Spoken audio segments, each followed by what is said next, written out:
The Secret Garden by Frances Hodgson Burnett. What can I say about this book? I love it to pieces. One of the greatest children's novels of the 20th century. It's been adapted for TV, the stage, and the screen, the standout being the 1993 film version, easily one of my all-time favorite movies. But one thing that I've always noticed about The Secret Garden, and never really talked about, is that this book is incredibly Gothic. Now you might hear that and think, wait, what? How does this classic story featuring children running around in this beautiful sunny garden in any way resemble the work of Mary Shelley or Bram Stoker? And I realize that I'm saying all of this while holding this bright blue Barnes & Noble edition with gilded pages and flowers and birds on the cover. Maybe not the strongest exhibit in presenting my case. Well, as the old saying goes, try not to judge a book by its cover. Second of all, Gothic literature extends far beyond vampires, ghosts, and reanimated corpses. Gothic literature is, by the way, please don't make a drinking game out of every time I say the G word. Gothic literature is often defined by its horror elements, but it also utilizes mystery, melodrama, even romance to evoke a wide array of emotions in the reader.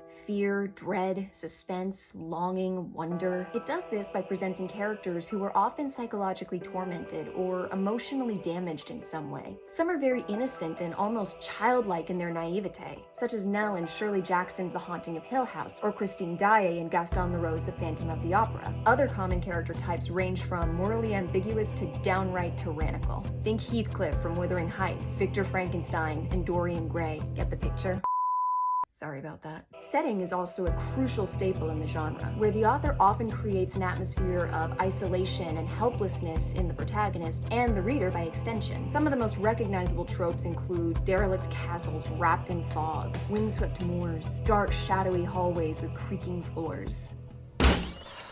These aren't just meant to instill fear in the reader, but also a kind of claustrophobia, which makes the ensuing drama even more palpable and thrilling. Many Gothic stories will include supernatural elements, such as curses, ghosts, or other malevolent beings or forces. Edgar Allan Poe's The Fall of the House of Usher and Horace Walpole's The Castle of Otranto are great examples of this. But there are plenty of Gothic works that don't include supernatural elements, such as Daphne du Maurier's Rebecca or Charlotte Bronte's Jane Eyre. I have to put a spoiler alert in this video. However, these books still impart in the reader the feeling, almost the threat, of a ghostly presence and secrets lurking around every corner. Gothic characters are often haunted, whether by ghosts, the actions taken by others, or their own inner turmoil. And I don't know if you've read this book recently, but I think The Secret Garden easily checks off every single one of these boxes. In fact, I think this book deserves a lot of credit for sowing the seeds of my fascination with this genre, while ironically never getting fully recognized for being a part of it.